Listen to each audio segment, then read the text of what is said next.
Good morning, everybody. Welcome to the first Middle Mile Advisory Committee meeting of 2025. My name is Jared Johnson. I am the Chief Deputy Director of CDT, and I am here on behalf of Director Bailey Crimmins. I'd like to start off by just acknowledging the devastation caused by the Los Angeles area wildfires. I think we are all affected in some way by what happened, whether it's friends, family, colleagues. There's somebody in your life that is probably affected by those fires. We'd like to thank the first responders and emergency personnel who are working very hard to protect those communities from further devastation. And just know that even though we have regular business to attend to today, our priority turns towards the recovery of that area and making that one of the top priorities for the administration. With that, I'd like to start with some business for the committee this morning. I want to thank our outgoing members, Senate President Pro Tem McGuire and Dr. Woods. Both served on the committee for 3.5 years and were key voices and fierce advocates for Californians across the state and in their communities in the development of Middle Mile Broadband Initiative. We greatly appreciate their insight, contributions, and continued support to the committee and the MMBI. Thank you for your service.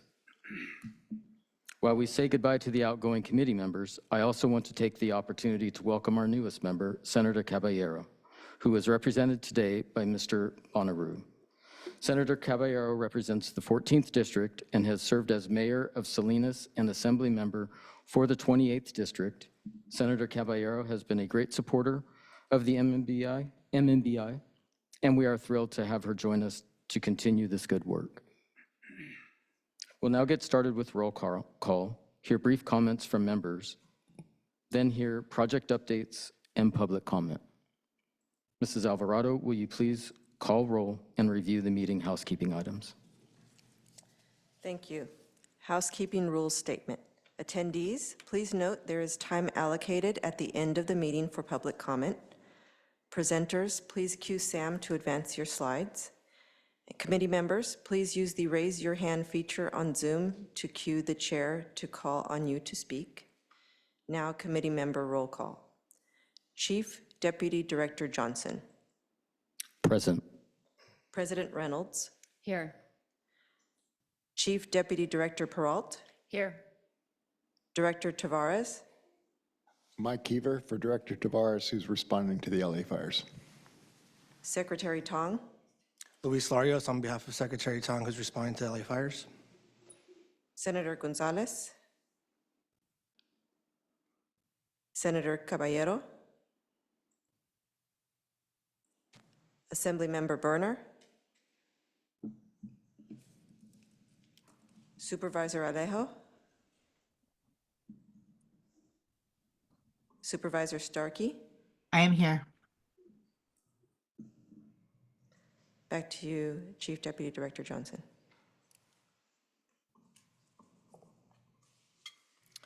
Thank you. Before we begin, are there any committee members who would like to provide brief comments before we move to the project updates?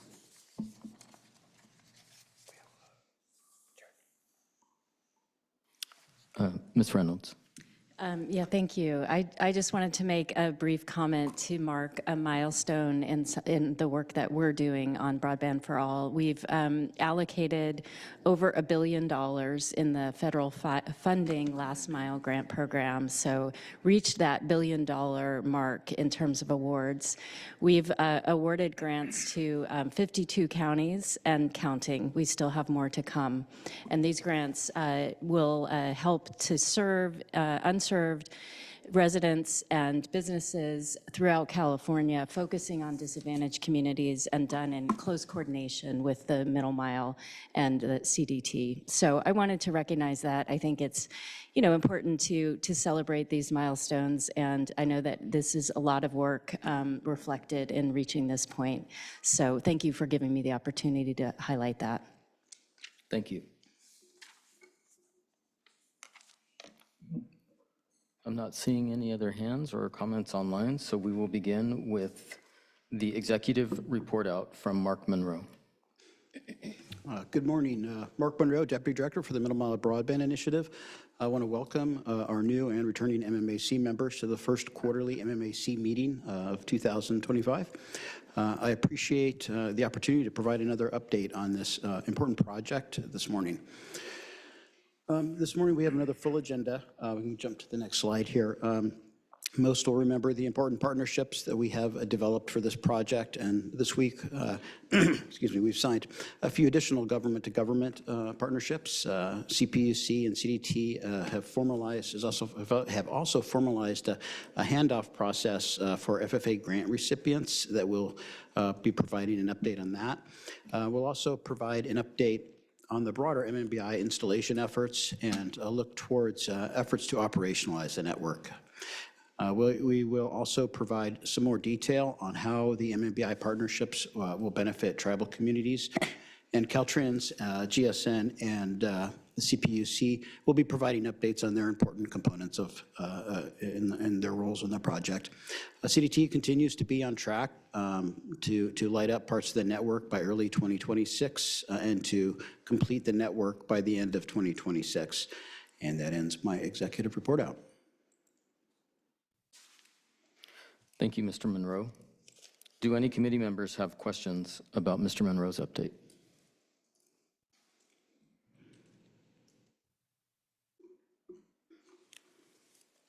Okay, I'm not hearing any questions or seeing any online. So we're going to move to our second agenda item, an update from the California Department of Technology. The five presenters will be Mr. Mark Monroe, Mr. Martin Guzman, Mr. Rantanen of the Southern California Tribal Chairmen's Association, Mr. Cutright, CIO for the Karuk Tribe, and Ms. Monica Hernandez. We will break between each presenter to give the members an opportunity to ask questions. Mr. Monroe. All right. So we can, yeah, here we go. So most will be tracking that CDT anticipates partnerships to account for more than 7,300 miles of the MMBI network. This includes the two latest government-to-government joint build partnerships signed this week. One is with the Karuk Tribe for two segments of Humboldt County totaling 46 miles, one along State Route 101 and one along State Route 96. And the other is with the Gateway Cities Council of Governments. This 75-mile joint build project is going to provide middle-mile infrastructure as part of a broader FFA grant-funded project reaching historically unserved and underserved communities in LA County. If I'll move to the next slide. We had touched on this briefly at the October MMAC, but as we all know, providing connectivity requires both middle mile and last mile. And so the FFA grants noted by President Reynolds are really a key component of that.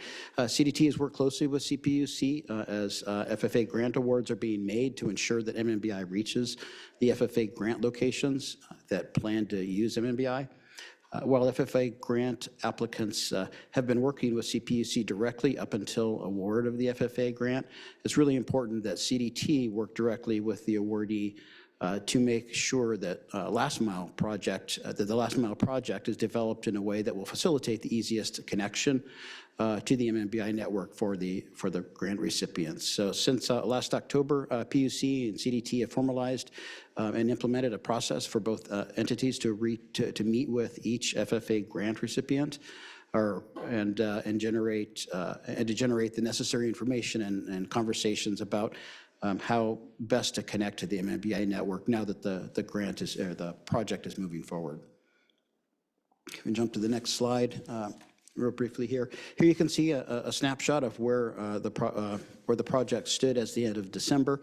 While a few years ago, most of the construction was originally anticipated to start in 2025. By the end of 2024, we were able to start construction on more than 3,000 miles of the network.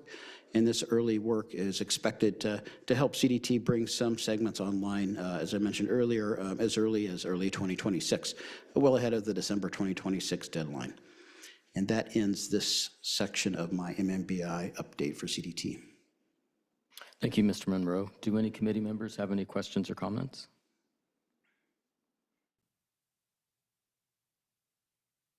I'm not hearing any, so we will move on. Next update from Mr. Martin Guzman.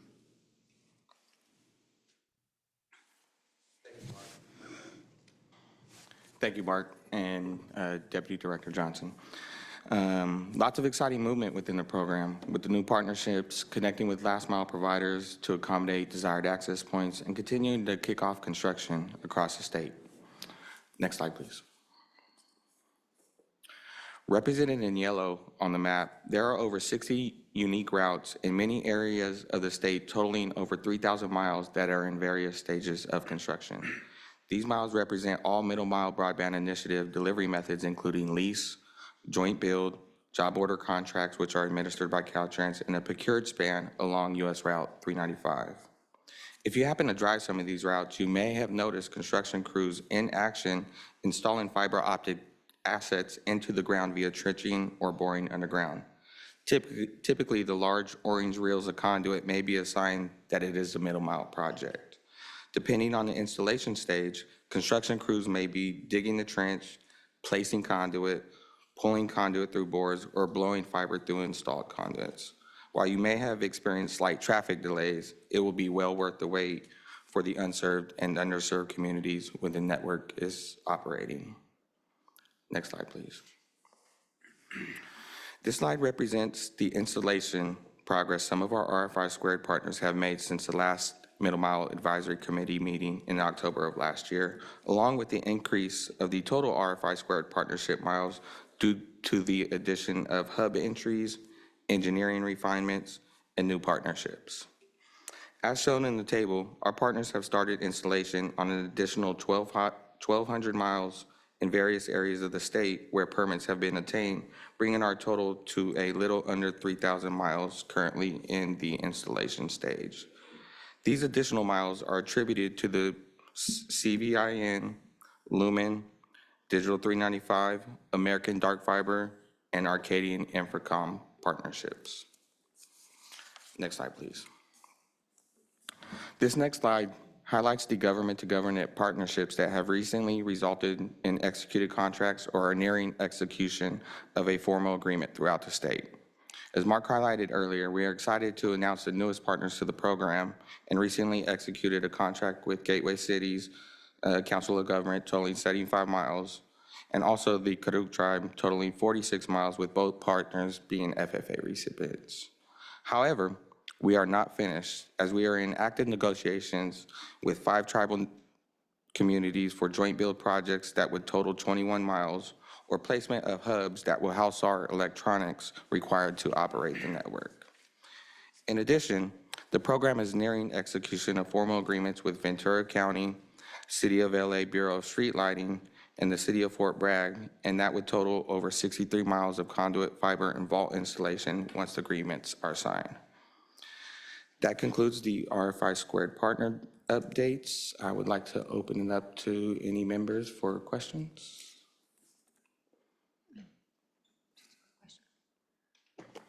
Just a quick question. How many miles do we have that are ready to connect? It was hard to tell on that map. No miles are ready to connect at this point. How far out are we on? As Mark had mentioned earlier, we're anticipating early 2026. One key component in allowing miles that are ready to connect will be the installation of our hubs. Yep, and those are planned to start for deployment in late Q1, early Q2 of this year. And I'm sure you've said this before, I couldn't remember. And then I don't know if this is the appropriate time to ask this question or if it's later in the presentation, but the fact that you mentioned that we're in some continued contract negotiations or partnerships down in the LA region, are we having an impact on installation due to fires, or are we having to change any of our processes in that space? Yeah, there was some areas where we have active construction taking place that are near the fires, Okay. but they have not been directly impacted. Okay, great, thank you. Thank you, Mr. Martin Guzman. Mr. Monroe, will we go to you briefly? Yes. Thank you. All right, if we can jump to the next slide with the timeline. There we go. What we have here is a new visual we've put together. It shows our development effort along the top with installation of hubs and electronics beginning this year, in addition to the continued fiber construction, which again, we anticipate completing on schedule by the end of 2026. But in the below section, you can see our current marketing efforts as we reach out to FFA grant awardees, as well as other potential customers. We can also see an early effort that we are working on with GSN to identify customers prior to the operations TPA coming on board. And as most will be tracking, we are currently in that procurement process for the operator, which we hope to complete later this year, which will be key for being able to start going to operation. I want to jump to the next slide real quick here. We also wanted to briefly remind the committee members and the public that CDT currently operates the CalNet program, whereby telecommunications companies make services available to the state through CDT. And state entities can then access these contracts through CDT's CalNet program. When MMBI network operations begin, it will also be offered as a service on CalNet, providing dedicated internet access, network transport, as well as dark fiber services. The network will help meet the state's broadband needs, and the state will help support the network. And that ends my project update. Thank you. Do any members have questions or comments?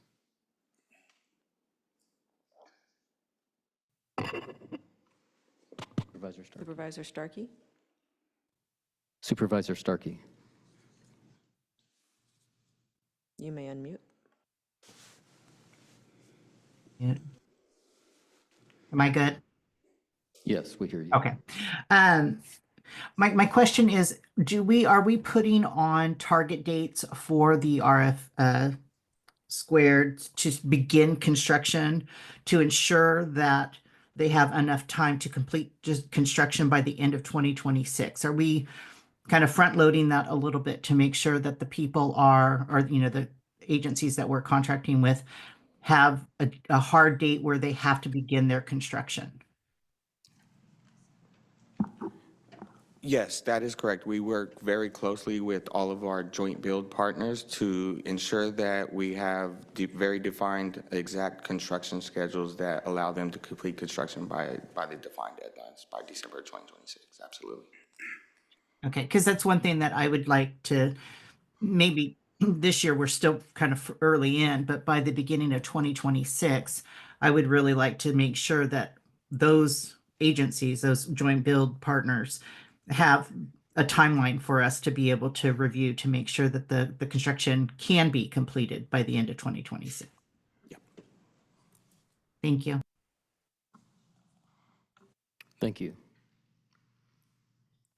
No further comments or questions, so we will move along. Next, we have a guest speaker, Mr. Matt Rantanen with the Southern California Tribal Chairmen's Association. Thank you, Deputy Director, and thank you for having me today. I just wanted to, and I've been in and out of these rooms for the last 24 years with Southern California Tribal Chairmen's Association, but I am here today with CNIC's Middle Mile Broadband Initiative Golden State Net as the tribal liaison, and have been working with the efforts in MMBI for the last 2+ years.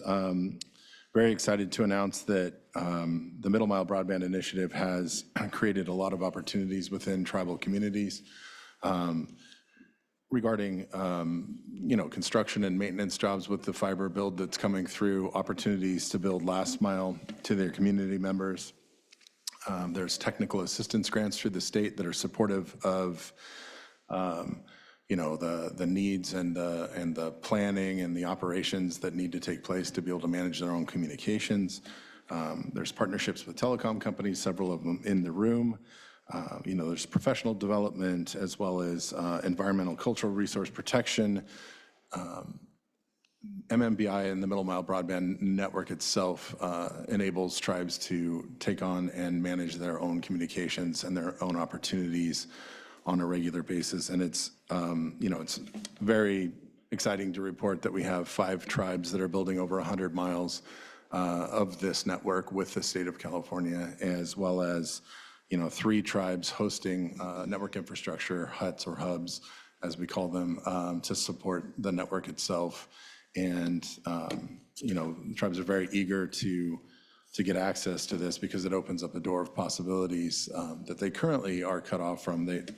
A lot of reservations exist similar to an island without communications, and this really opens economic development and community development when that happens. So there are 15 tribes that are directly on the route that have engaged CDT and have accepted the tribal policy and are working with us in their lands. And there are 8 more tribes in conversation about accepting that tribal policy and stepping into the ownership of this network, as well as a host of tribes have applied for and received FFA application funding, tribal broadband connectivity program funding out of NTIA, as well as rural utility services through USDA and such, and they're intending to use the Middle Mile Broadband Network as their backhaul and their support.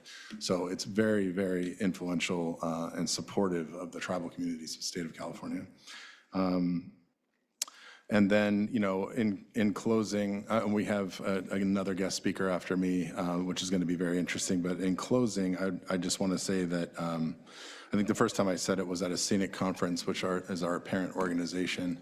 The minds we need may not be on the internet yet, and they may very well be located on these reservations that are getting an opportunity through the Middle Mile. So, thank you. Thank you, Mr. Rantanen. Do any members have questions or comments? I am not seeing. Just a brief President comment. Reynolds, please. Thank you. I just wanted to thank you for being here and presenting. This is great information. It sounds like that the work is going well and there's lots of coordination and thought put into planning and then implementation. So I wanted to express my appreciation and really great to hear from you directly. Thank you. Thank you. Not seeing any other members with questions or comments, so we are going to move along. Next, we have a short video to share that highlights the California Department of Technology's trip to Happy Camp, where we met with the Karuk tribe's leadership.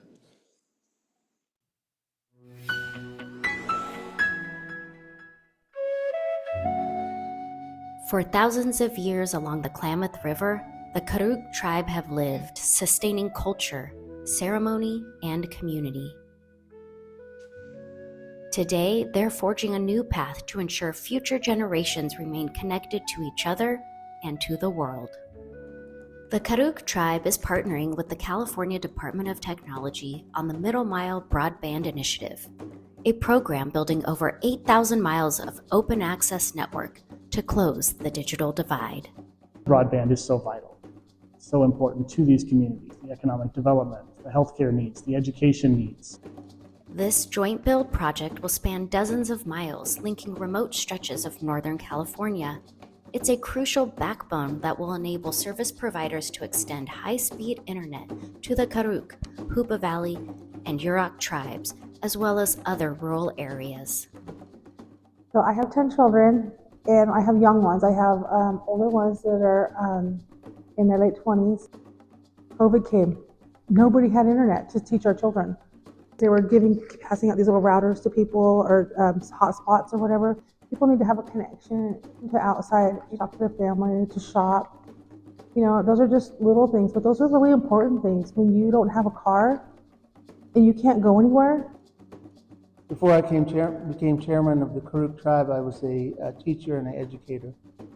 And I always told our students to pursue your education, to follow your dreams, and the internet offers you the opportunity to still pursue your education. And that really opens the door for our students to do both.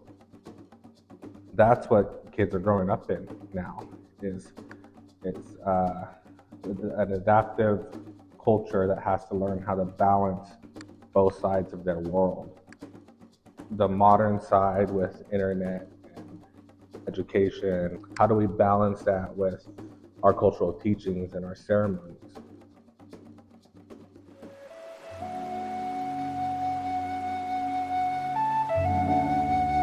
You know, this has been their home for 10,000 years. And as one elder told me, they want to live here another 10,000. There's fear when it comes to progress, because as tribal people, we've learned through past experience that change can be a really bad thing. My goal and my dream would be to see that people that live here could work from home in this beautiful area that they live in and not be forced to make life decisions that take them out or that make them suffer. Reaching all 58 counties, the Middle Mile Broadband Network will transform how Californians live, learn, work, and connect for generations to come.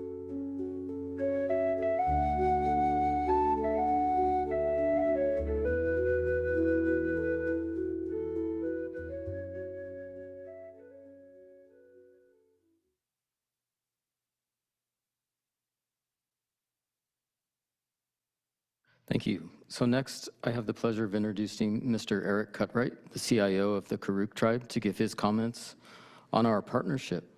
Thank you for joining us, Mr. Cutright. Greetings, everyone. Thank you for inviting me.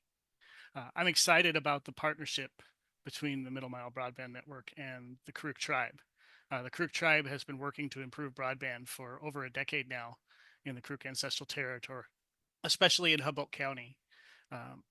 Karuk lands and tribal lands in general are plagued with difficulties related to communications.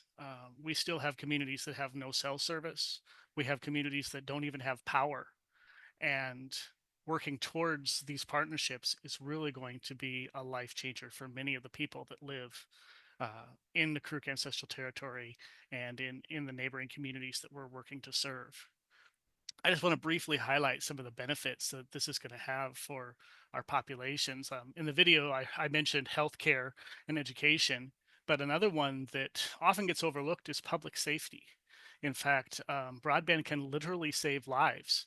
You know, if you have first responders, whether that's EMTs or firefighters out there, if they can't communicate back, or if the residents that need to report a problem can't dial 911 because communications are out, I mean, it can literally save lives to have these networks up, because we've had instances where people have passed away, unfortunately, because they couldn't contact, emergency services.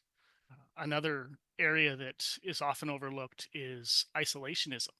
Without broadband, especially without cell service, many of our tribal youth feel isolated and alone, and there have been epidemics of suicides.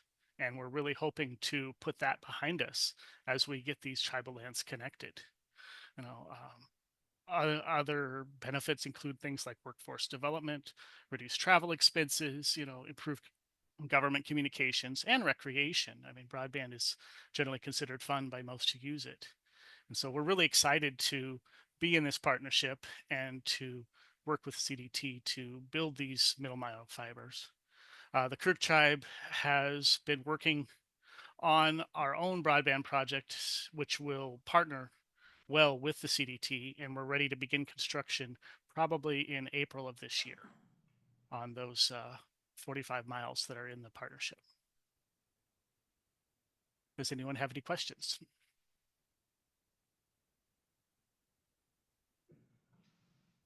Thank you, Mr. Cutright. We appreciate you joining us today, and we look forward to continuing our partnership. I will ask one more time if any members have questions or comments for Mr. Cutright.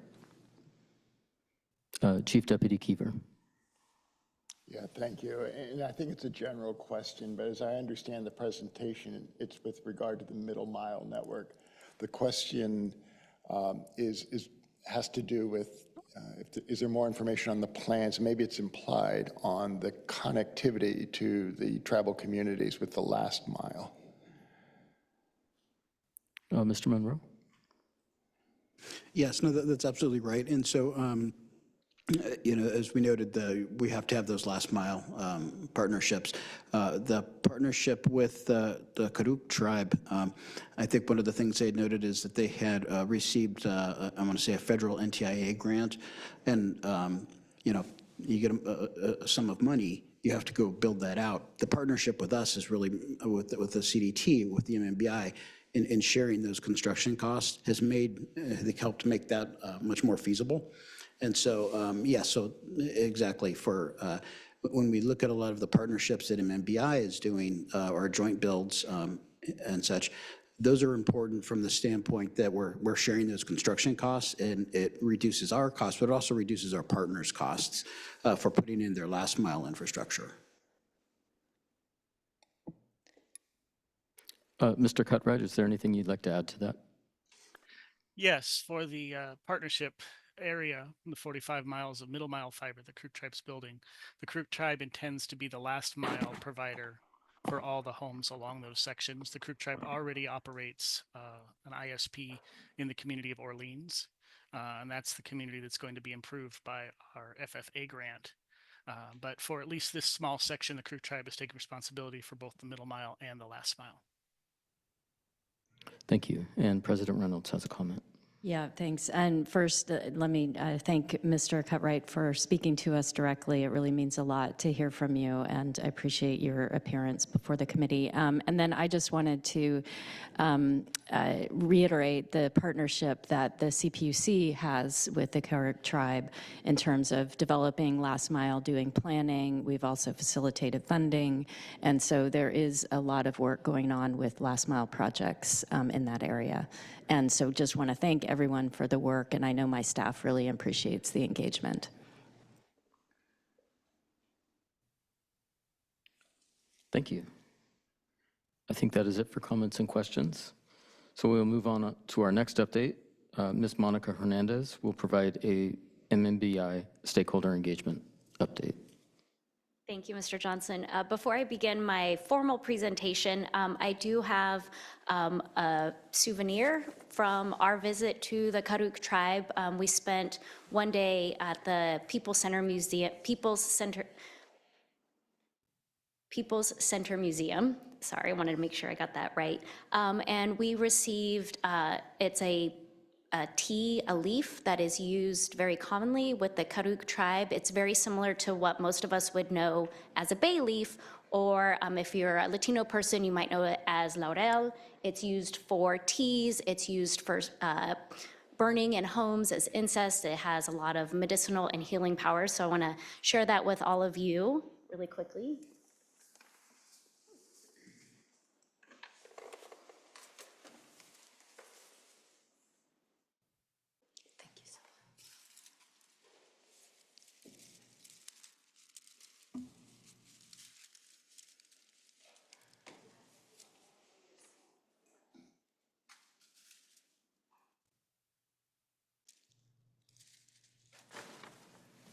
And we have plenty for our colleagues and staff and large amount of guests today in the audience, so happy to spread that. It was a really incredible visit for those of us who got to go there and spend time with the council, spend time at the museum, and really hear, again, you saw in the video, but the firsthand stories of how important these investments for tribal communities are.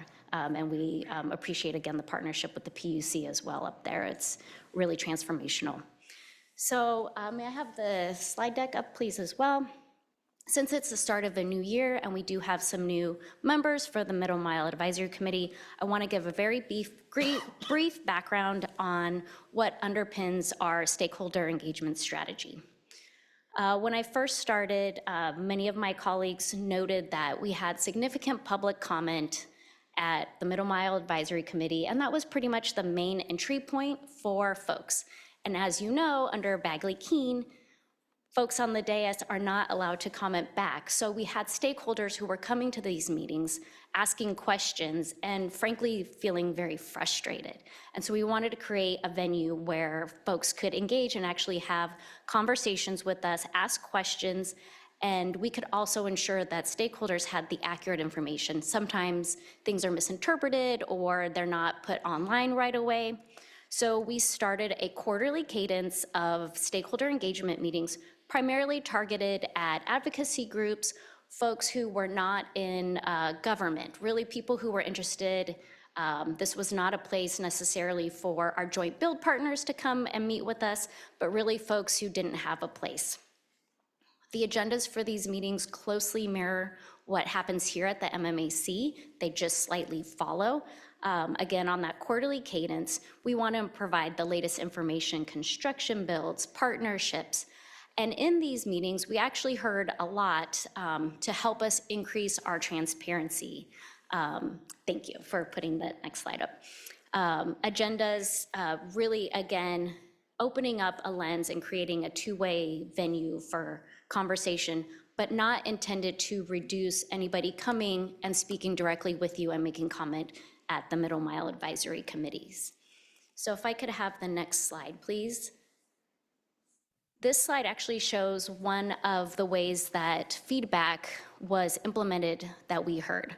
So if you look at the green arrow on the screen, you can scan the QR code, it will take you to that page. We have a monthly fact sheet that has little spotlight stories of what might be a recent milestone, updates on pre-planning and installation. It's really meant to be an at-a-glance document. If I could have the next slide, please. If you look in the top right corner, we have an update date. So we do update this monthly, the fourth Monday of the month. That coincides with all of our online updates. So one of the things we heard last year or the year before is folks didn't know how frequently our map was and information was getting updated. So how something was moving from pre-planning to installation. So we now have this regular pattern of updates. Let's see here, excuse me as I catch up to my own notes. Moving forward, I do want to share, and we had intended to here as well, we will be sharing groundbreaking event updates. Obviously, we will invite the Middle Mile Advisory Committee to attend these events. Most recently, we were in communications with the LA Bureau of Street Lighting. That's actually a public partnership. Our groundbreaking with them is postponed indefinitely, as we all can agree there are emergency response activities that are a priority, and it would not be appropriate to have a celebratory event. We are planning other groundbreakings in the spring, but given the massive devastation of LA, we are taking those in stride and in consideration. And as they become closer, we'll still reconsider, because even if it's not in the LA area, it still might not be appropriate to have such a celebratory event. But as you heard from Shannon, thankfully at present, there's no known delays or impacts to planning, installation of the Middle Mile. So with that, I'm gonna pause. I'm happy to answer questions. I can go a little bit deeper into how the meetings evolved over the last calendar year, from the types of questions we were getting, the kinds of feedback we're getting, if that is of interest. So I'll pause right there. Thank you, Ms. Hernandez. Do any members have any questions? President Reynolds?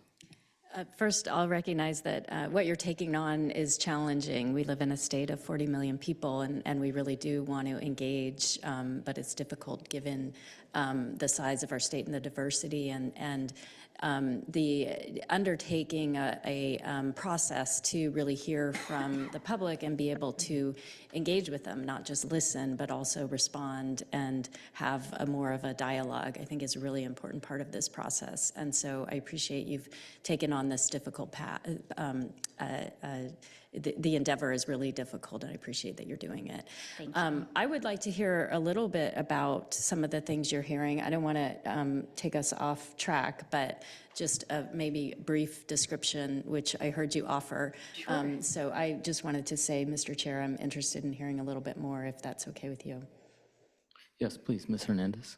I think it's very fair to say that the first critique, which I would also say was a valid critique, is that we did not have timely information available online that was understandable, that was also germane to what the stakeholders were looking for. And those types of things were who are the joint build partners, where we are on the entire network in terms of pre-planning and installation, where areas are moving faster or slower. So one of the things, we made a number of modifications last year based on stakeholder feedback to the online map. So we now have many more layers where stakeholders can toggle on and off their area of interest. If they want to look at joint build, if they want to look at our Caltrans builds, if they want to zoom into a specific county or area. So I think that was one of the biggest critiques, and we have our fact sheet as well in response to that. Let me reflect back on some of our feedback, specifically to the format of our meetings.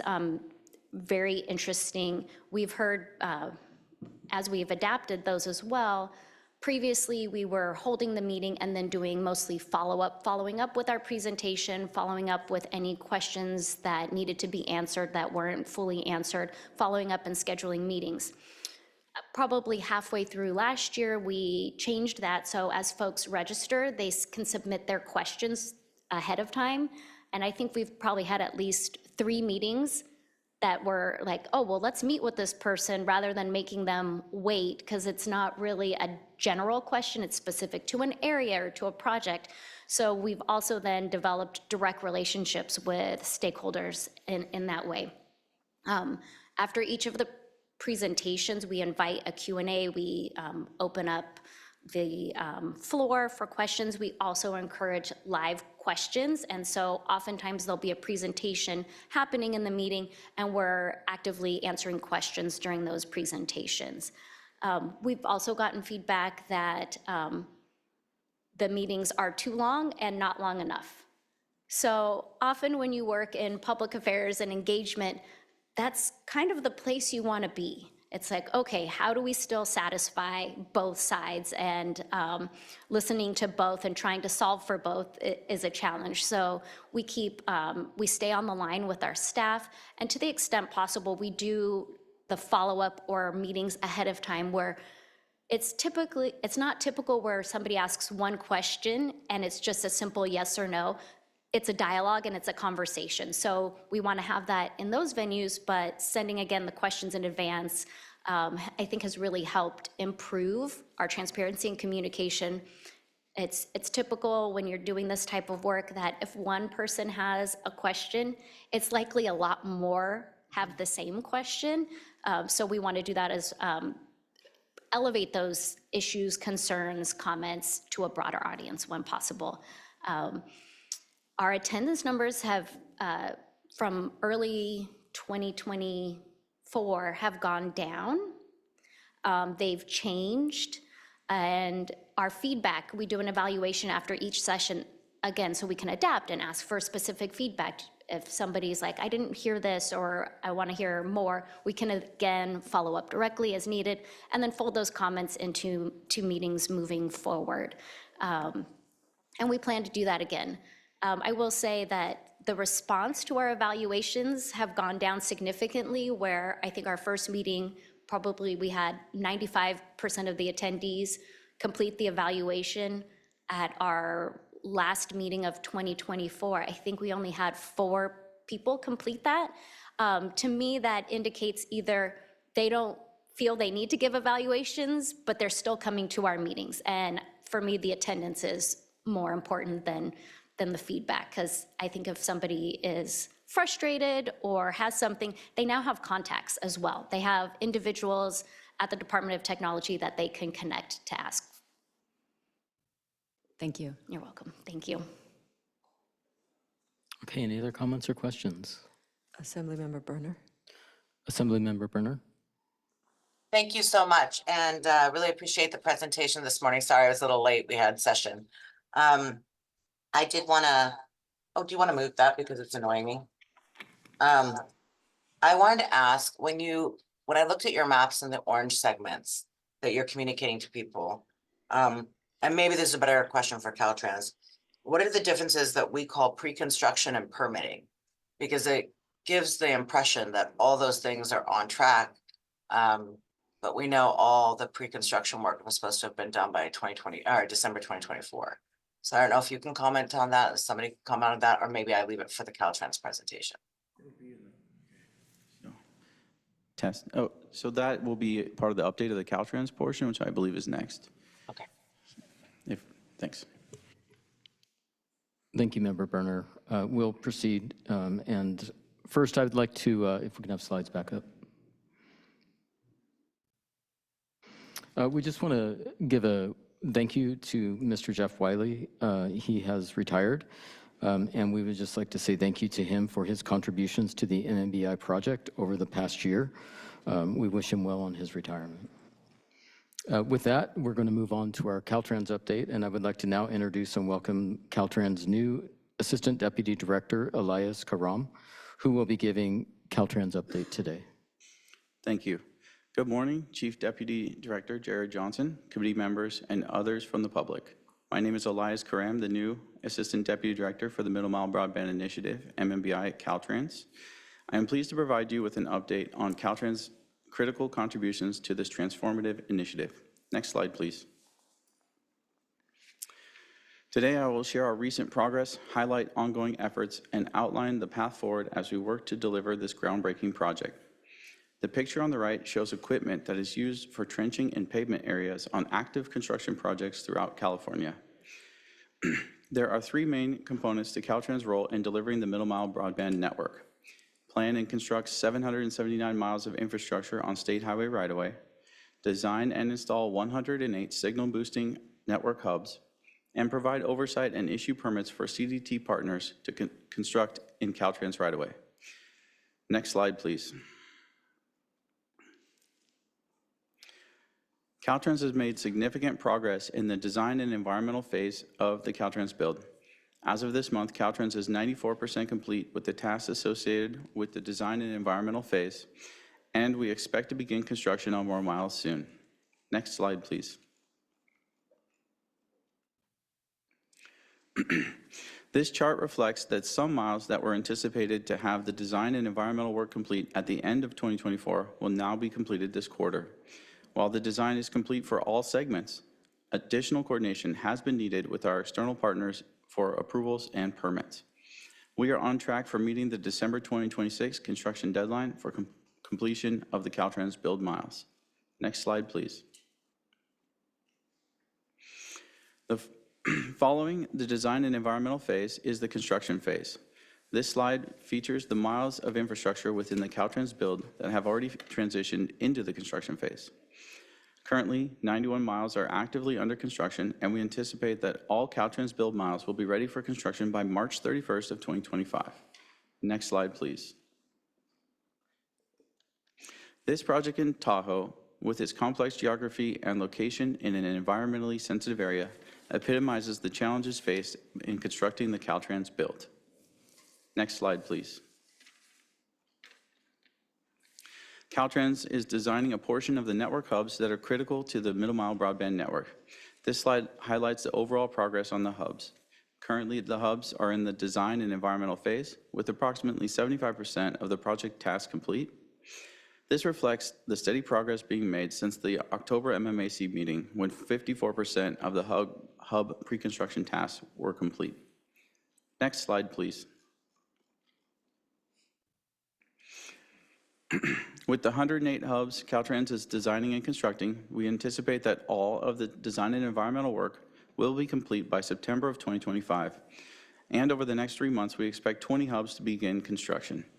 The dots on the map show the system of hubs that will support and optimize the signal strength of the Middle Mile Broadband Network. Next slide, please. The other area that Caltrans is responsible for is the oversight and permits for the CDT partner builds that are in the state highway right-of-way. This slide is an estimate of the progress being made by the CDT partners to complete the design and environmental tasks required to obtain an encroachment permit from Caltrans. It is estimated that all partners are about 36% complete. Throughout this process, Caltrans continues to engage with the partners and provide support and assistance to help them reach the program goal of construction complete by December 2026. Next slide, please. This slide shows what the CDT partners have reported regarding the Caltrans encroachment permit applications. Caltrans understands these permits are critical to the success of the overall project, and we continue to work with the CDT partners to ensure the submitted applications are complete and include the required pre-construction design and environmental tasks. Next slide, please. Caltrans recognizes the importance of permits for our partners to connect to the Middle Mile Broadband Network and has made changes to better accommodate their concerns while staying on schedule. There are 4 items that I will be covering on this slide. I will provide an overview of the Caltrans encroachment permit process, discuss progress and successes, increased outreach to partners, and will close with future partner planned engagements. First, there are 2 processes for obtaining permits through Caltrans: the Quality Management Assessment process and the Encroachment Permit Office process. Both processes result in issuing a permit for access to the state highway right-of-way for construction. A complete application package is required to issue an encroachment permit and includes all design and environmental requirements. Early on in the program, we coordinated closely with our state and federal partners to create streamlined approaches to secure permits and approvals. This includes ensuring that the streamlined approaches are available to CDT partners as long as certain conditions are met. Second, I will briefly cover the progress and successes. Last year, we partnered with FHWA to develop templates for the master license agreement and the site license agreement. Because we have developed these templates, FHWA is able to quickly review and provide their concurrence. The approved agreements allow CDT partners to come into the state highway system. I want to emphasize that Caltrans offers 4 hours of free consultation to assist applicants and leverage our expertise to streamline the permit prior to submittal. Third, Caltrans has increased outreach to CDT partners. Caltrans has conducted a series of partner engagements to determine where applicants might need additional assistance with application requirements. This includes clarifying SB 156 and the environmental requirements. A statutory exemption still needs to satisfy the SB 156 criteria and be documented. A statutory exemption only applies to CEQA, and it does not provide exemptions from other state or federal laws. Use of a NEPA categorical exclusion requires documentation that the criteria has been met. The categorical exclusion does not provide exemptions from other federal laws and regulations. SB 156 does not eliminate the need for right-of-way permits from federal land management agencies, such as Bureau of Land Management, U.S. Forest Service, and the Bureau of Indian Affairs. Lastly, I will cover the future planned partner engagements. We are setting up a workshop with all CDT partners, as well as establishing regular meetings with each individual partner. This will help clarify the environmental requirements, right-of-way requirements, and provide templates and resources. From the middle mile to the last mile, we are continuing to engage our partners and celebrating shared successes as the Middle Mile Broadband Initiative progresses. This concludes Caltrans' portion of the presentation. Thank you. I'm ready for questions if there's any. Thank you, Mr. Karam. Do any members have questions or comments? Ms. Pearl? So I think I asked this in October when we showed the Q4 pre-construction miles that Caltrans was working towards, and it was 400 and some odd, and I can't remember the exact number. And I remember noting then that that seemed very aggressive, and I'm noting now we're kind of we're pushing those out a little bit. We're now in Q1 of 2025. We're pushing those out, and so. I appreciate that we're making some progress, and I appreciate that you guys have commented that, the December 2026 deadline is still attainable. But what I'm curious about is, as we continue to see those pushed, where are we making up the speed in which we will need to make up some of this? Things keep getting pushed. So what's the plan in place to accelerate, to still make those that final milestone mark? And this won't surprise you from the Department of Finance. Are we still planning to be within our appropriation to get these done? Thank you for the question. As stated in the slides, we still plan to meet the 2026 deadline. We work closely with our contractors to make sure that they can construct these within the agreed upon timelines in the contracts. As stated in the slide, we plan to have all of the design and into the construction phase by March 31st. So I think at the next MMAC, we'll have an update on the progress that you're looking for. I'm not sure if that fully answers your question or partly. It answers it, but I will state that I'm concerned to see how aggressive that is happening. And I would like to, I'm just a little bit, I just would note that I appreciate that your oversight with your contractors continues, but I'm curious as to what has been the delay if the plan had been to, and again, I'm only just noting the pre-construction notes or pre-construction numbers. I guess the question is the why. And I understand that you're new, you're stepping into the role new, but I think we need to continue to oversight this. We've, from an overall project standpoint, obviously we've seen a lot of movement in trying to figure out how best to implement the whole middle mile, and what does that look like, and where is it best fit, whether that's with partners, whether that's with Caltrans, and I know it's a combination of both. And I know the conversation around the hubs plays a critical piece as well, but I'm noting that March is not very far away, so. Thank you, and I'll look into that with the team and get back to you. Thank you. Thank you, and I believe Assemblymember Berner has a question or comment. I have lots of questions and lots of comments. Thank you so much, and thank you for that presentation. So I'm going to start out with asking you to help when you go back in your slides. There is a slide, I almost stopped you in the middle of your presentation because you went very quickly and we don't get the slides ahead of time to review. What are the differences when we have deadlines around pre-construction and permitting? Because like Department of Finance, I don't always agree with Department of Finance, so this is a very strange thing with me. But if we're delaying permitting now, I do not see how we expend federal funds by the deadline. And we did not get a sufficient answer as to how we're going to make it up, because construction is construction. So if you could first start with what are the differences when you look at your timelines that you're giving us on pre-construction and permitting, because I would assume permitting is part of pre-construction because construction requires a permit. I'm not sure if I fully understand the question. So What's the difference when we look at your slides and you say we have X amount of pre-construction? Does every project that says we have constructed this have a permit? And all permits were supposed to be issued, my understanding was December 2024, so we'd be on track for construction. Yeah, so I apologize for if I went too quickly. I did discuss that we needed additional coordination with our external partners that provide us the approvals to begin construction. And those are underway and very close to being approved to allow us to move into the construction phase. So we have slides that show us as committee members when we have pre-construction is supposed to be finished. Those pre-construction projects are being pushed out. That means they are not permitted, correct? Right. So pre-construction, thank you. This is what I wanted to see. Actually, there's another one. What was the one that had blue on it?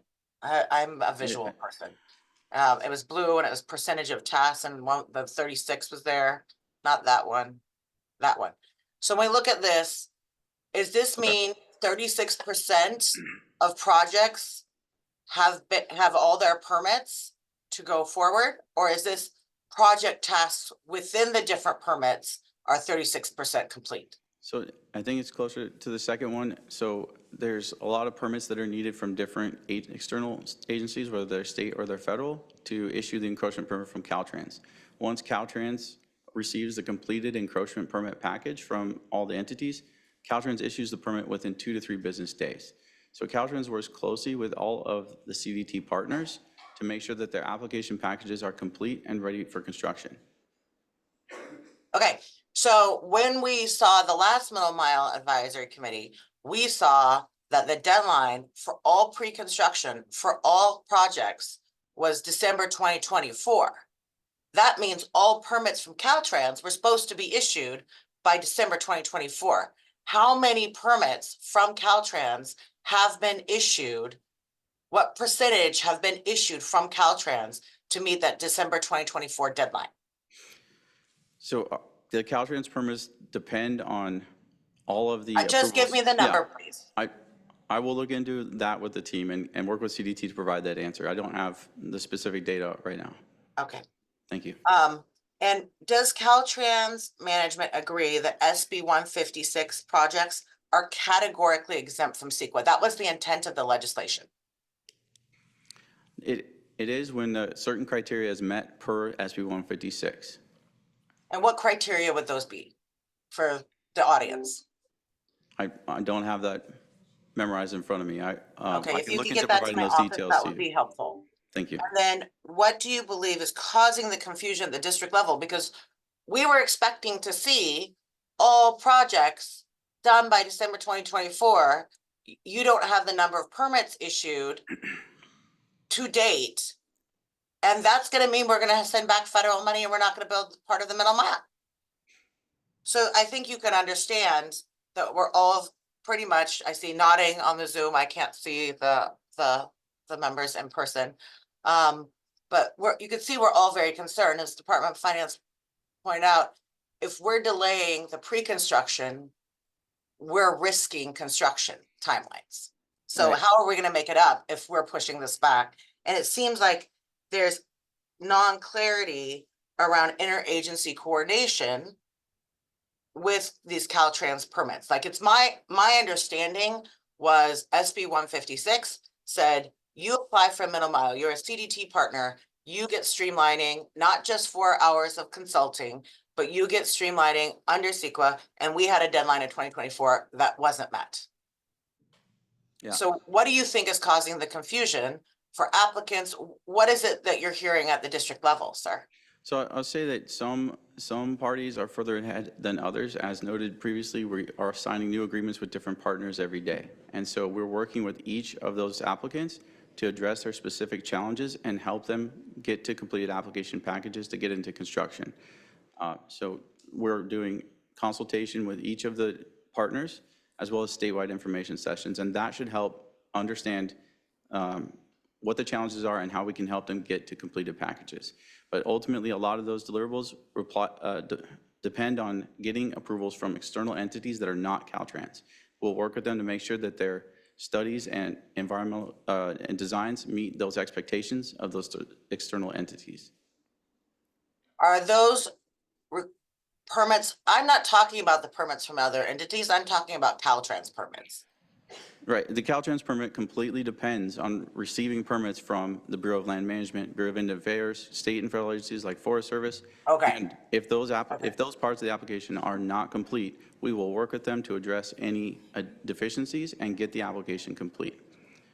Okay, understood. What I would like for the next meeting is for us to take a deep dive into this, because if we don't have full permitting of all projects from Caltrans by our next meeting, I do not see how we will realistically make our end of 2026 deadline. It's not going to happen. So I would like to see that broken down. And I also want to say I would like the breakdown of how many permits have been applied for all those miles. You know, we look at the orange segments, how many have been fully permitted. And of the 3,000 miles of middle mile segments that were reportedly under constructions, how many contractors have begun construction? And I don't want us to count them as, you know, the 36% of tasks completed is not a helpful, I can't speak for any of the other committee members, but it's not a helpful metric for me. My milestone is, do we have permits? Can we begin construction?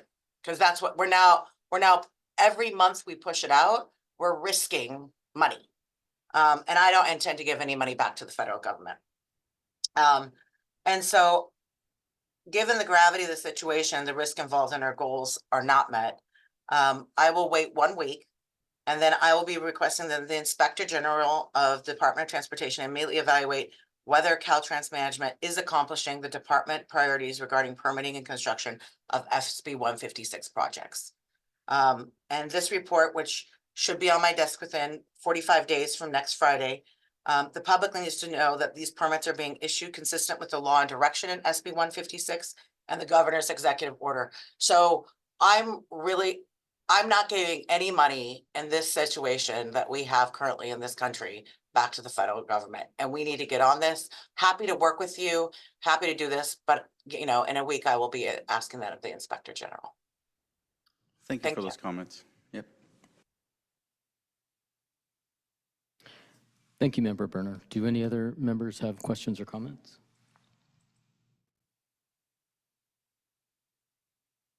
Not hearing or seeing any, so we will move along.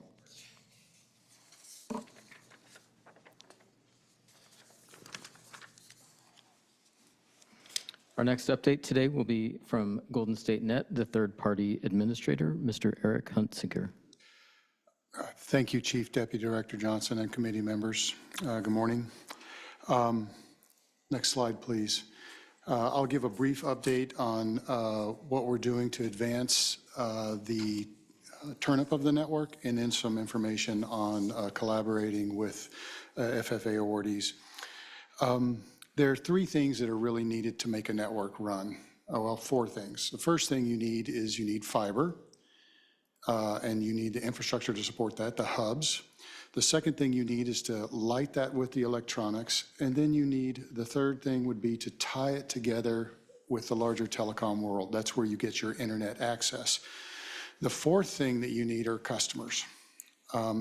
We have a unique opportunity in this program because CDT had identified early on that they could purchase a infrastructure on 395 that is by and large already in place. It requires a bit of updating. Some of the network hubs are a bit below the CDT standards. We're working now to make sure that the proper power supplies and diversity are required to create resiliency, but we can begin lighting that infrastructure in 2025. So this particular slide kind of details that overview of that. If we go to the next slide, it draws out the timeline to get this done in 2025. So already for the network, 60% of the infrastructure is ordered for the electronics, right? We know we're doing construction. We're not waiting for that to finish before we order the electronics because supply chains need to be jump-started now. It's a long process, and we're working closely with vendors to ensure that we meet the timelines for 2026. But on this particular route, we've already got enough information on the fiber that we can begin configuring the electronics to work on the 395 route. I would like to add that this is at the core of what Scenic Engineering has been doing for 2 decades. So as a reminder, Golden State Net is a wholly owned subsidiary of Scenic, the educational network in California. And so through their I'll say brain trust, for lack of a better term, we're able to leverage their engineering expertise to jumpstart the process of lighting this network. So we'll begin installing equipment in Q1, and then we will ensuring that equipment is capable of handling layer 2 wave capacity, and then also providing traffic for internet access. And then in Q4, we'll tie that to telecom centers in 2 diverse places. As noted here, CoreSite, which is a brand name for a connection in Los Angeles, and then Great Oaks is in the Bay Area. That will provide diversity for this route that has not existed previously, and the state of California will be able to test and turn up traffic and actually operate the internet there. As noted, we won't be quite ready for customers on this route simply because there are certain operational pieces that will not be in place in 2025 to support the needed 24/7 activity. But there is a potential to provide connectivity for any carriers that operate on a dark fiber basis, meaning they won't need a full deep bench of telecom operations in order to function. So if we go to the next slide, please. One of the requests from the last MMAC was to engage with FFA awardees. And we had already been in the process when that was noted, but I wanted to point out that we've already met with 20 of the 37 awardees to help design and optimize the middle mile network for their last mile needs, meaning What are their priorities? What are their goals? How do they want to connect to the middle mile network? And what can we do, Golden State Net and CDT, to prepare for that community to get connected to the network? More work needs to be done. Not everybody's had time to meet with Golden State Net to work out the logistics and the plans there. Many of these organizations are pursuing additional grants, but in short, we already are aware and have mapped out their physical requirements to connect to the network. The majority of these users will not be dark fiber customers across the entire network. They might need a little bit of dark fiber in their region, like 50 miles, to service their last mile needs, but they will require lit service because they don't want to have the operational burden of running infrastructure, let's say from Placerville to the Bay Area. That's too many miles for them to operate. So they'll want lit infrastructure. And that's what the previous slide kind of laid out, is the plan to facilitate that infrastructure so these communities don't have that burden and they can get broadband into their homes and offices there in their community. And with that, I conclude my presentation. Thank you. Thank you, Mr. Hunsinger. Do any members have comments or questions? I'm not seeing any. Ms. Alvarado online? No? Okay, thank you very much. So next up are, I'm sorry?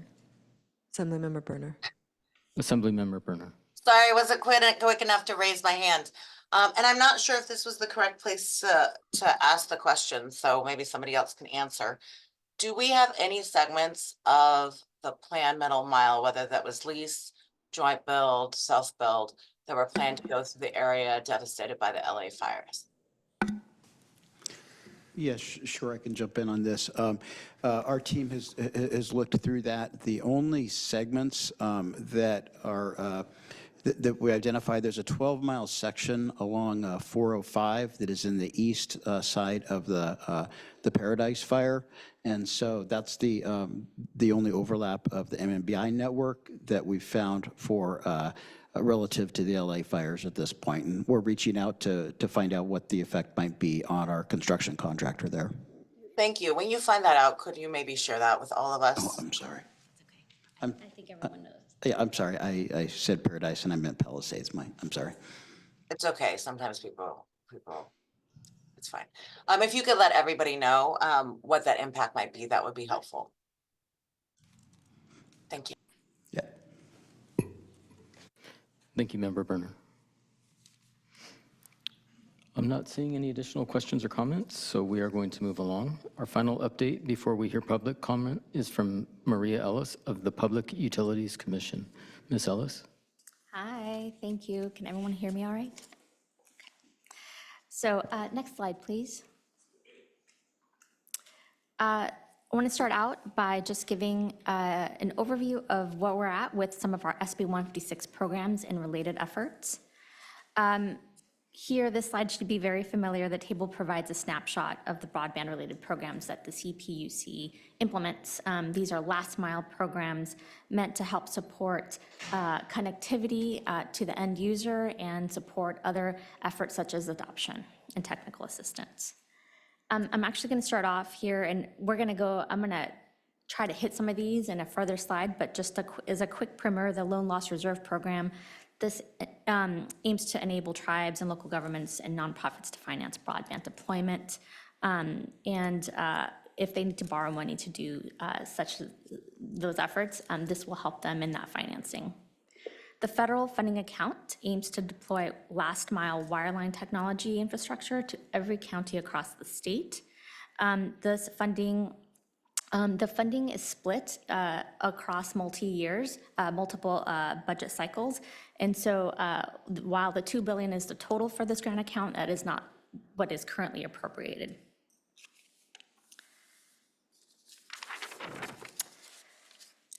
The Broadband Equity Access and Deployment Program, otherwise known as BEAD, is a federal program that the CPUC is administering on behalf of the state of California.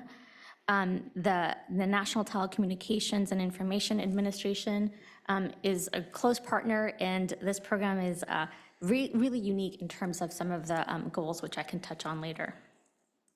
And lastly, the California Advanced Services Fund, which is actually a suite of programs of 6 different programs, and it's one of our public purpose programs that is funded through surcharge. I'm not going to really focus and speak to this particular suite of programs because I want to focus on some really important updates on the federal funding account and BEAD. Next slide, please. So as President Reynolds mentioned at the beginning here, we have some great updates as we draw closer to the close of our first round of funding from this program. And as a refresher, we opened and closed the first window of this program for applications closed on September 29th, 2023. We received 484 applications requesting over $4.6 billion from 63 distinct entities that filed applications. So in December of this last year, 2024, we hit a big milestone of awarding $1 billion in grants from this account to counties across the state. In addition, yesterday, the commission issued awards to 2 more counties. So I will provide an update, including a verbal update, including these awards. So to date, the commission has now awarded 100 projects in 49 counties. And we have 42 projects that are for public entities, 8 projects for tribes, 50 projects to traditional internet service providers. And what is really, I think, really important in this to highlight how these programs are going to communities that need them most is that over 50%, about 63% of all the projects are going to majority disadvantaged communities across the state. All in all, these projects that have been awarded to date will deploy approximately 6,000 miles of fiber network, last mile fiber network across the state, and benefit approximately 2 million Californians. It's worth noting that there's one more tranche that's coming here on January 30th before the commission. Next slide, please. And this slide is meant to just further kind of reflect on some of the accomplishments of this program to date in this first round. These are projects that are not only benefiting areas with large proportions that are 100% disadvantaged communities, but they're also all connecting to the middle mile and really were catalyzed by the deployment of this really important investment in the MMBN. So as mentioned, 63% of the overall projects, or 63 projects of the total 100 that have been awarded, are majority disadvantaged. And so this first project here is with the Karuk Tribe Fiber to the Home project. This was a $27 million project, and it will offer both affordable broadband plan for low-income customers as well as a low-cost broadband plan for all customers. And of course, they will participate in Lifeline. The Terabella project in Tulare County was awarded $10 million and will benefit small business, farmers, and suppliers in Central Valley. Of course, also participating California Lifeline and will offer a low-cost broadband plan available to all customers. And lastly, similarly, again, really important project with our partners in Huntington Park. Also will deploy a low-cost broadband plan available to all customers and participate in Lifeline. These projects are, you can see the impact in terms of the thousands and hundreds, and then in some cases thousands of folks that will benefit from these particular projects here. I do want to highlight that the middle mile broadband network has shown to be a crucial component for these projects, catalyzing and enabling these projects to serve disadvantaged communities. Thus far, including the awards made yesterday by the Commission, 53 of the projects of the total 100 plan to connect to the middle mile broadband network. So that's in terms of the number of projects, and then when we're looking at the funding overall, 71% of the funding that was distributed in terms of grants is going to projects that are planning to connect to the MMBN. The types of entities that are connecting to the middle mile at this from the last mile, these are either awarded or recommended for award. This includes 18 public entities, 7 tribes, 1 incumbent provider, and 6 new entrants. And the entities are important because the entities may have had multiple applications, so that's how that ends up with a larger number on the total tally. The MMBA has been a transformational and has enabled many federal funding account applications that would not have been possible without this critical state investment. We anticipate that the MMBN will be a beneficial program, not just here as we've seen it and with federal funding account, but is also a standalone economic development catalyst for the state of California that will benefit private industry, public institutions, and of course other grant programs such as our BEAD, CASF, and other federal programs such as the NTI Tribal Connectivity Program. Next slide. I'm not going to spend too much time or read this quote, but we did want to highlight it. It is from one of our applicants, and just the importance of this program, what it means for them, and what the middle mile particularly has helped do for this this grantee. Next slide. This is just a couple more pictures of us for staff and has participated with grantees. One of these is pictures from Comcast, another one pictures from our partners in Ukiah, and of course just lots of smiling faces because it's really fun to be able to help these communities with these grants. Next slide. Okay, so next I want to just highlight very quickly on loan loss reserve where we've been and where we're at. The first action here you'll see to the left was implementing the Budget Act of SB 109, which resized the grant, the total pot for the loan loss reserve program to $50 million. So this is implementing that change. The second act of the commission, which came in November, was awarding that $50 million to the applicants that had applied by the April deadline. In this case, it was GSCA, Golden State Connect Authority.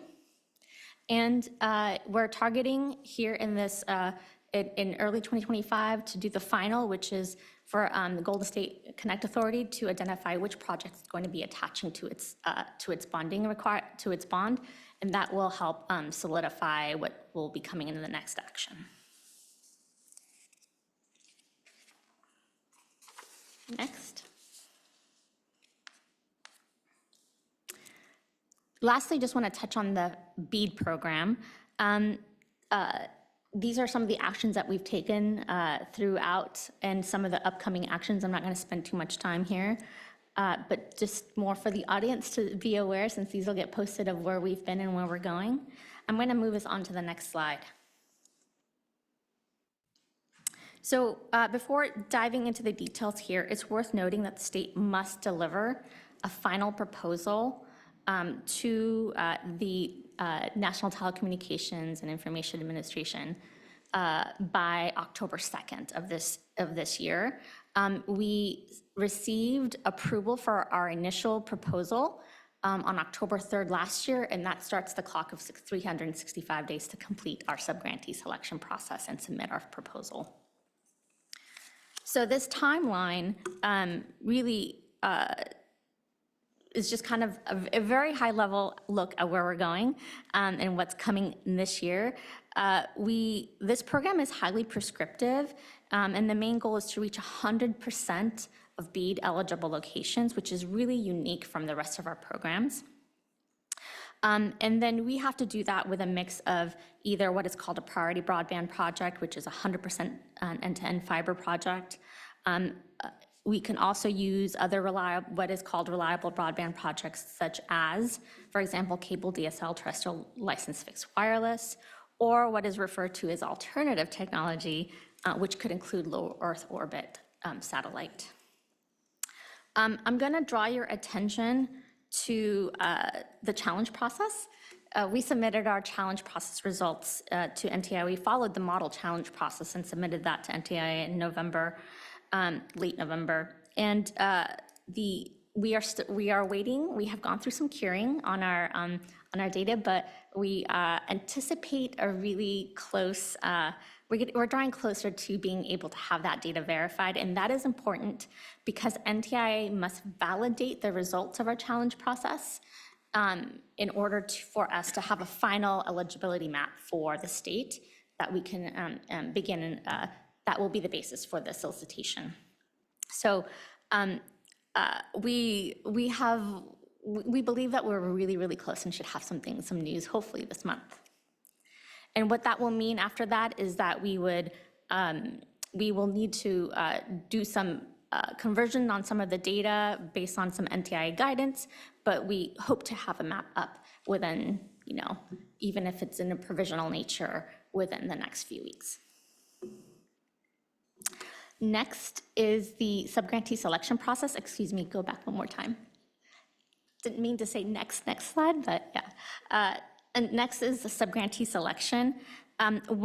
We've been doing a lot of outreach since last year, but I do want to note that we will, and I'm going to talk about that in the next slide, but I do want to note that this subgrantee selection process is more or less meant to start late Q1, very, possibly maybe very early April, but really targeting towards that late March, April timeline.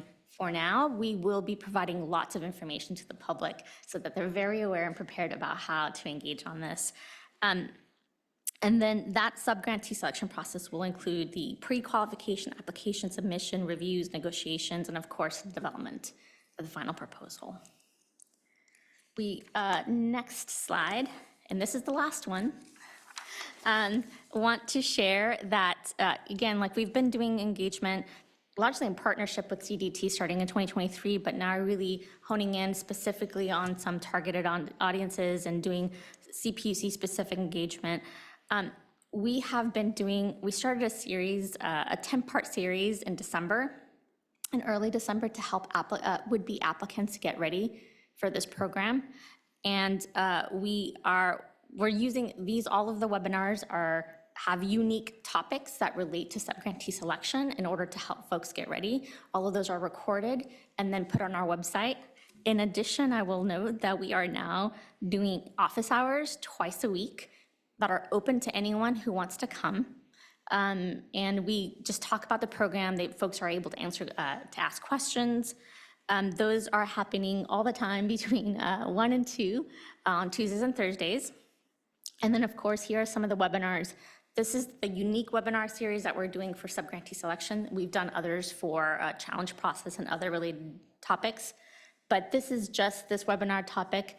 And then we're going to continue to do more and more outreach and really, really encourage people to participate in this because it's going to be the best way to learn how to prepare for this, what is going to be a really fast process. So with that, I'm happy to take any questions, and thank you for your time.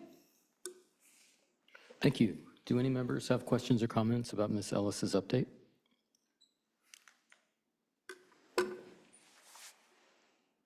Okay, well, I'm not seeing any comments from the members online or in person. Thank you, Ms. Ellis. With that, we will move on to public comment. Ms. Alvarado, will you please provide the public comment guidelines and begin the public comment period? Thank you. In order to ensure everyone who wishes to make public comment has the opportunity to do so, we respectfully request 1 person per entity and 2 minutes per person. The order of public comment will be online public comment submissions prior to the meeting, Zoom hands raised, phone hands raised via *9. We have not received any comment submissions prior to our meeting, so we will start with public comments via Zoom. Please raise your hand and we will unmute.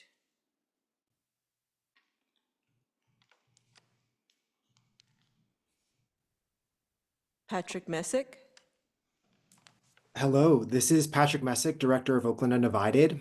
I'd like to thank Deputy Director Hernandez and CDT staff for the improved transparency with local partners and advocates as you embark on the most ambitious middle mile project in our nation's history. I'm also really encouraged to hear from many local community-oriented ISPs that they've been in discussion with CDT around the MMBI, and I want to continue to encourage CDT to reach out to these small community-oriented partners. As I've mentioned before, on the demand side of this network, we implore the Middle Mile Network to offer discounted pricing in California's highest poverty, least connected communities, those deemed uneconomic or low revenue density by incumbent providers. Offering an incentive structure through pricing will encourage competition that is much needed in these markets. A final note of urgency that's related. Many advocates anticipate that this is the last day for the NTIA to announce the final $650 million in digital equity competitive grants. And with the state only having around $70 million for the capacity grants, if any of y'all have connections at the NTIA, please encourage them to announce the final $650 million in competitive awards before the administrative transition on Monday. Thank you so much for your time and looking forward to continued partnership.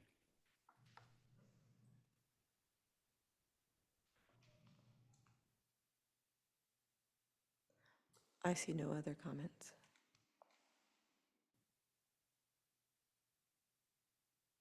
Okay, thank you. Are there any committee members that would like to make any final comments before we close the meeting?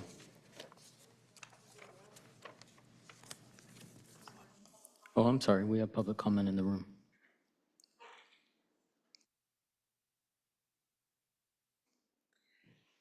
Members of the committee, my name is Paula Treat. I'm a consultant lobbyist with lots of different clients who care about this issue in a big way. I've had tribes as a client for over 30 years. I will tell you that I love the last mile conversations.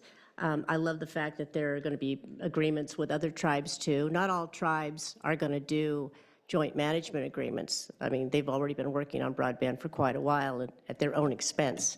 But they care about middle mile in a big way. I mean, we've had tribal leaders and tribal members who've had to take their kids to the local Kmart or whatever it is to sit in the audience with their cars and actually do the homework assignments so their kids could do studies. I will tell you that the encroachment permits are huge. If this isn't a uniform system that gets the Caltrans encroachment permits, there doesn't seem to be a problem with local encroachment permits. But if we don't get the Caltrans encroachment permits, there won't be a middle mile. So last mile will never get to the tribes. So please take that into consideration.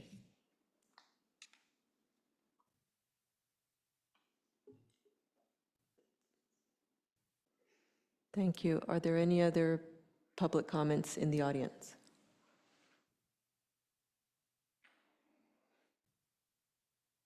Seeing none.